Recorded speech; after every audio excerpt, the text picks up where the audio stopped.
નમસ્કાર વિદ્યાર્થી મિત્રો, આ વિડીયોની અંદર આપણે ગ્રામ સેવકના જે મિત્રો તૈયારી કરે છે એના વિશે થોડીક માહિતી મેળવીશું. ગયા વિડીયોની અંદર આપણે મિત્રો ગ્રામ સેવકની અંદર કેવા પ્રકારના જે છે એ પ્રશ્નો પૂછ્યા હતા અથવા તો હું કેવા પ્રકારના પેપર બનાવવાનો છું એના વિશે ચર્ચા કરી હતી, બરાબર. તો ત્યારે પણ મેં એક વાત તમને કરેલી કે એ પેપરની અંદર કેવી રીતનું આખું સમજૂતીને બધું આવશે એના વિશે પણ હું અહીંયા થોડી તમને માહિતી આપી દઉં. તો આપણે ગયા વખતે જે પેપરની અંદર ચર્ચા કરી હતી, તો એ તમારું પેપર જે છે ને એ આવી રીતે તમારું પેપર આવવાનું છે. આ સેમ ટુ સેમ જે આપણું ગૌણ સેવા હોય કે પંચાયત મંડળ હોય એ તમારું જે પેપર લે છે એવી રીતે પેપર આવશે. પેપરની અંદર તમને અહીંયા મળશે એમસીક્યુ. અહીંયા તમે જે છે એ એમસીક્યુ જોશો તો એમસીક્યુ 100 માર્ક્સના એમસીક્યુ આપણા જે કૃષિ સંબંધિત છે, ગ્રામ સેવકની જગ્યાને સંબંધિત જે 100 પ્રશ્નો પૂછવામાં આવશે તો એ ટાઈપનું તમારું 100 માર્ક્સનું પેપર આવશે, બરાબર. આ તમારું પેપર થઈ ગયું. આના સિવાય તમને આ 100 માર્ક્સનું જે પેપર છે એ તમારે મતલબ પરીક્ષા આપવા માટે એક OMR શીટ પણ તમને મળશે 100 માર્ક્સની, બરાબર. જેની અંદર તમારે જે સર્કલ કરવાના હોય છે એ સર્કલ દ્વારા તમે છેલ્લે લાસ્ટની અંદર તમારા જવાબ સાથે સરખાવીને તમે એના માર્ક્સ પણ મેળવી શકો છો, બરાબર. હવે પેપર તો તમને મળી ગયું મિત્રો, બરાબર.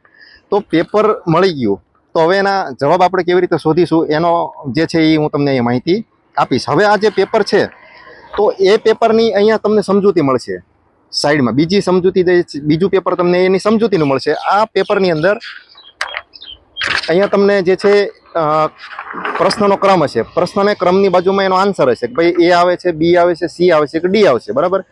પછી એ પ્રશ્નને આખો અહીંયા આપણે સમજાવવાનો પ્રયત્ન કરેલો છે. આખા પેપરની અંદર 100 પ્રશ્નો જે છે એ તમને સમજાવવાનો પ્રયત્ન કરેલો છે. આ પ્રકારનું તમને પેપર મળશે.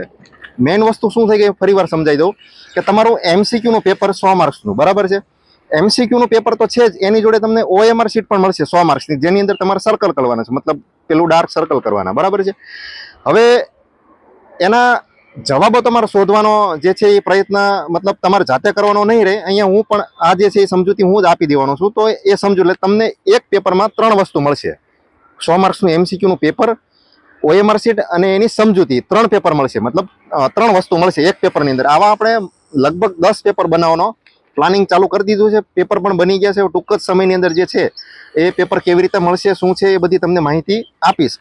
હવે મેઇન વસ્તુ મેં એક એનાલિસિસ કર્યું છે કે છેલ્લા 2016-17 થી લઈને અત્યાર સુધીમાં જેટલી પણ ગ્રામ સેવકની પરીક્ષા લેવાની હોય, કૃષિ વિસ્તરણ અધિકારીની પરીક્ષા લેવાની હોય, જેની અંદર ખેતી અને સહકાર બંનેનો સમાવેશ કરી દીધો છે. મતલબ જે પણ આપણા ગ્રામ સેવકની અંદર ઉપયોગમાં થાય ને એ બધું એનાલિસિસ અત્યાર સુધીના બધા જ પ્રશ્નપત્રોનું એનાલિસિસ કરીને કૃષિ સંબંધિત પ્રશ્નો મોસ્ટલી કયા મુદ્દામાંથી પૂછાણા ને એ મુદ્દા મેં અલગ તારવેલા છે.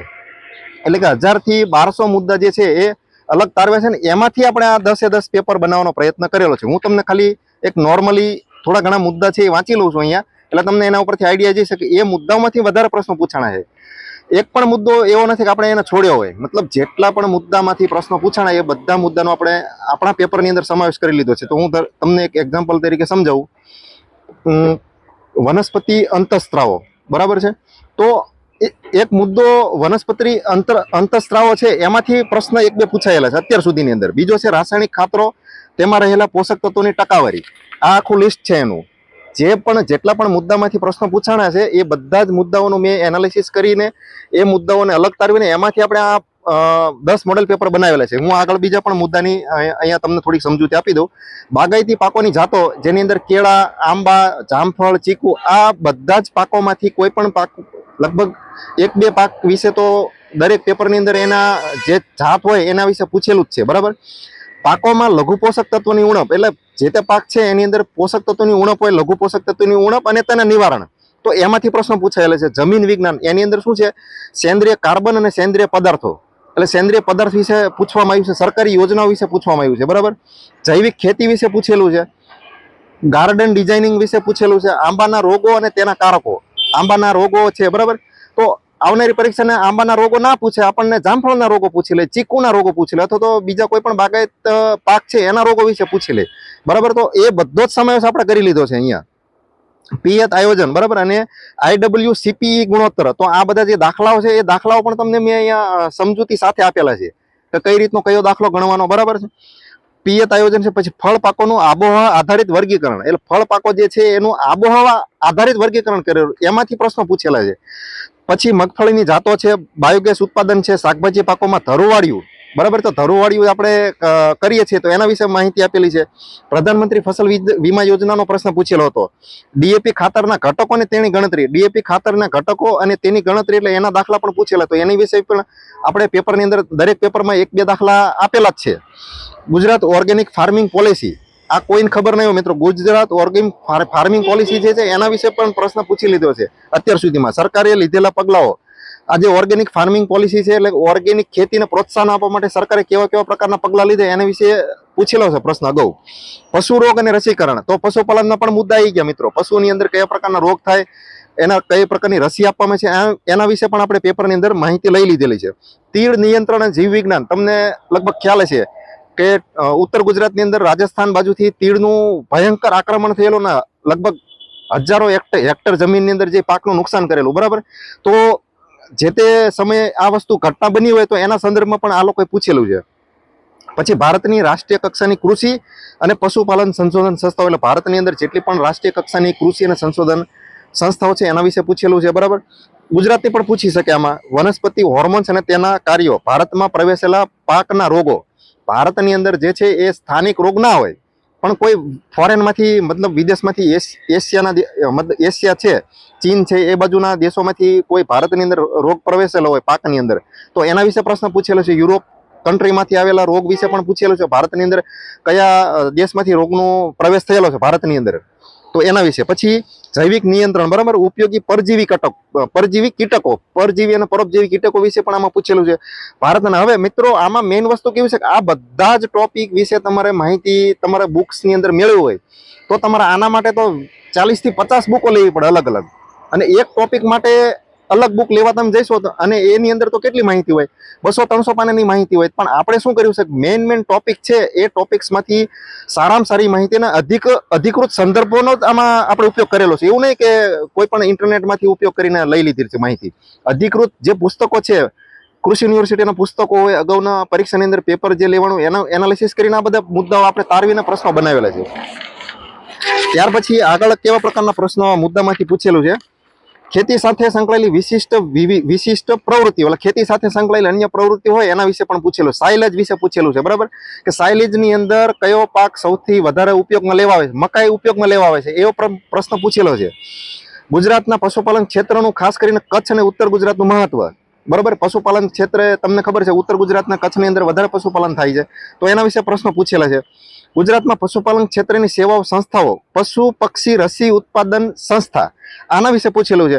બકરી અને ઘેટાની ગુજરાતની સ્થાનિક ઓલાદો કઈ કઈ છે એના વિશે પણ પ્રશ્ન પૂછેલો છે અગાઉ, તો એમાંથી પણ આપણે નવા પ્રશ્નો બનાવેલા છે. ઘેટાની ઓલાદો અને ઊન વિશે પ્રશ્નો છે. પશુઓમાં રંગસૂત્રોની સંખ્યા છે, ગાયની ઓલાદો, તેમનો ઉપયોગ છે.